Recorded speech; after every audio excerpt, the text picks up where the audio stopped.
Быйыл октябрь айына чейин Бишкекте 20 көчө ремонттолушу керек. Алар Бишкек шаарынын жол тармагын өнүктүрүү долбоорунун алкагында бүткөрүлөт.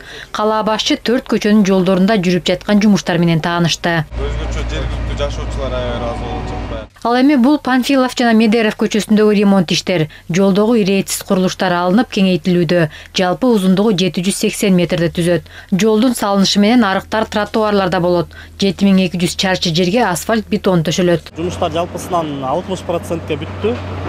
Буйруса ушу августтун аягына чейин толук бүткөрүп пайдаланууга берилет. Кытай грантынын эсебинен экинчи фазанын алкагында жасалып жатат. Жолдун ремонту бүтсө, жашоочулар Кулатов көчөсүнөн Фатьяновго чейин түз чыга алышат.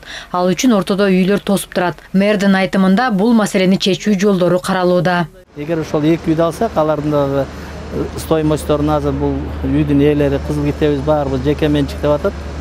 Буга дагы $1 миллион төлөп берилет деп атат. Эми азыр шартка байланыштуу биз эмки жылдар ошону көрөбүз. Эки үйдү алып салсак, биз Панфиловго чейин чыгып атабыз да, Фатьяновго, Панфилова.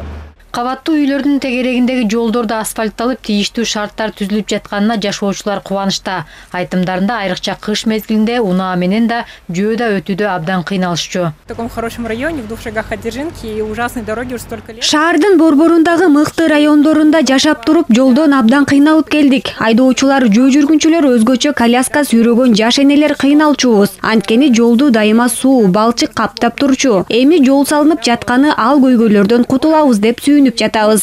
Экинчи фаза боюнча жалпы 78 жол, 130 километр тротуар салынууда. Каражат грант түрүндө бөлүнгөн. Түгөлбай ата көчөсүндөгү жол ортосунда салынып калган кабаттуу үй Розбеков көчөсүнө кошулууга тоскоолдук жаратууда. Красный линиядан чыгып кетсе, биз ошолор менен договор аренда түзөбүз. Биз аларды бекер албай акча төлөшөт ошол жерге биринчиден. Экинчи ошол акчага чыдай алса, арендасын төлөй берсин. Бирок ушундай жолду кеңейте турган болсок, биз алардан жанагындай компенсация кылбай эле биз жолубузду сала берсек болот. Биз ушуга барышыбыз керек. Антпесек биз мына пробка маселесин чече албайбыз. Бул Турузбеков көчөсүндөгү жолдун жана көпүрөнүн курулушу. Узундугу 2340 метрди түзөт. Ал эми көпүрөнүн узундугу 36 метр. Жумуштар 2021 жылдын майында башталган. Бүткөрүү ушул жылдын 30 августуна белгиленген.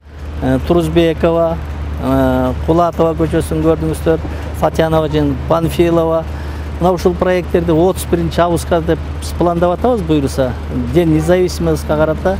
Анан кийин муногу бир эле маселе бар. Муногундай бизди кармап койгон ушундай барьерлер болуп атат. Элдер снасть эткенге, соттошконго, сүйлөшкөнгө убактыбыз кетип калат.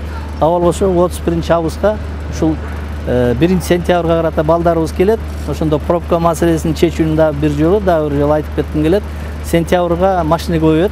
Ошого чейин ушуларды биз ачып коюшубуз керек. Белгилей кетсек, жолдордун курулушун Кытайдын China Road компаниясы жүргүзүүдө. Үнөмдөлгөн каражатты компания алып калбастан кошумча жолдорду салууда. Быйыл Жаш гвардия бульвары, Ахунбаев, Манас проспектиси жана Абдрахманов көчөлөрү толук асфальтталат. Ага шаардык бюджеттен 600 миллион сом каралган. Анара Мамбеткадырова, Руслан Бараненко, ЛТР, Бишкек.